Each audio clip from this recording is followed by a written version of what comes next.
Arkivi i ri përfshin më shumë se 3 milion faqe, 2.000 video dhe 180.000 imazhe.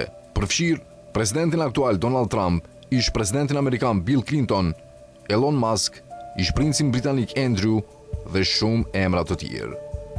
Presidenti Donald Trump përmendet më shumë se 1.000 herë në 3 milion dokumentet për Jeffrey Epsteinin.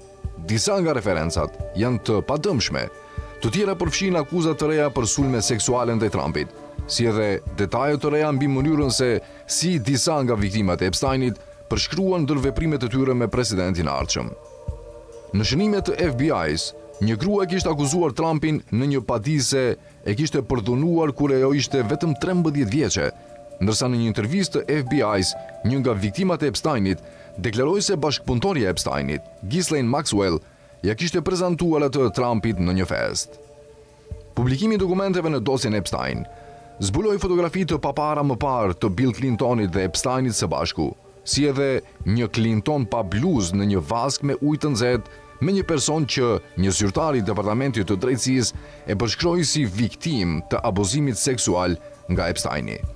Dokumentet përfshin komunikime të shpeshta mes Ghislaine Maxwell, që aktualisht ndodhet në burg për trafikim seksual, dhe bashkëpunëtorëve të Clintonit mes viteve 2001 dhe 2004, periudhë gjatë të cilës Bill Clinton udhthoi së bashku me stafin e tij me avionin privat të Epsteinit të paktën 16 herë, sipas një analize të CNN-it.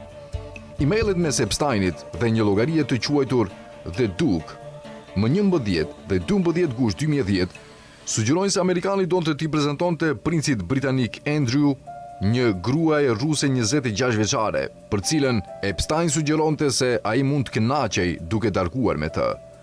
Në një email të dërguar në vitin 2013 nga Jeffrey Epstein vetes, ai flet për sëmundje veterinare që Bill Gates dyshohet se i kishte marrë gjatë marrëdhënieve me prostituta ruse, dhe për detaje të tjera tronditëse që mund të jenë goditja përfundimtare ndaj reputacionit të themeluesit të Microsoftit. Dokumentet tregojnë komunikime të Elon Musk me Epsteinin gjatë viteve, edhe pas dënimit të këtij të fundit në vitin 2008. Në dhjetor 2012 dhe në një rast tjetër më vonë, Musk shkruante se dëshironte të merrte pjesë në një festë në St. Bart's ose në një tjetër vend, dhe Epsteini përgjigjej duke përmendur zonën e tij private. Një nga emailet më tronditëse është ai që përfshin princeshën e kurorës së Norvegjisë, Mette Marit, e cila dyshohet se ishte shtatzën me fëmijën e Jeffrey Epsteinit. Shqipëria del të jetë përmendur 60 herë në dosjet e miliarderit amerikan të dënuar për prostitucion dhe pedofili, Jeffrey Epstein, të vetvrarë në burg. Rasti më i zëshëm ishte ai i Thorbjørn Jagland, atëherë sekretari i përgjithshëm i Këshillit të Evropës, që në një email të datës 25 maj 2012 i shkruan Epsteinit se në Tiranë ka femra të jashtëzakonshme. Emaili është dërguar një ditë pas vizitës zyrtare të Jaglandit në Shqipëri.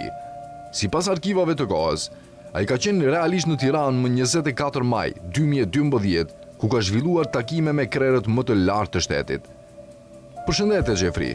Jo, nuk kam telefonuar ende. Kam qenë në Tiranë. Vajzat janë të jashtëzakonshme. Do të shkojnë në Jordani, Palestinë dhe Izrael. Do të kthehem të njëjtën. Thuhet në një email.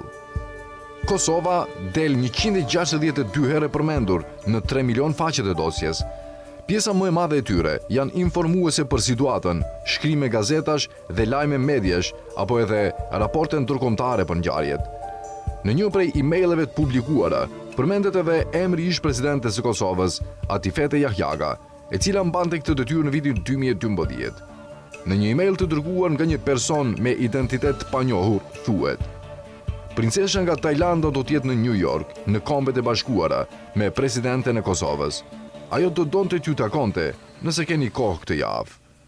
Deri më tani nuk kanë dalë prova që lidhin ndonjë zyrtar shqiptar me veprimtari kriminale të lidhur me rastin Epstein. Këshilltari i kryeministit slovak, Miroslav Lajčák, ka dhënë tërheqje pasi janë publikuar mesazhet e tij me të akuzuarin për abuzim seksual, Jeffrey Epstein. Ish emisari i Bashkimit Evropian për Ballkanin Perëndimor dhe Epstein kanë diskutuar me entuziazëm për gratë dhe për një takim me ministrin e jashtëm rus Sergej Lavrov. Pasi Epstein dërgoi një imazh, i cili nuk mund të shihet në video, Lajčák përgjigjet: "Pse nuk më fton për këto lojra? Do të merrja vajzën MI. Në një email drejtuar Epsteinit në nëntor 2017, Leçak i kërkon Epsteinit të ndihmojë një producente filmësh që ta fusë filmin e saj në listën e ngushtë për çmimet Oscar të atij viti.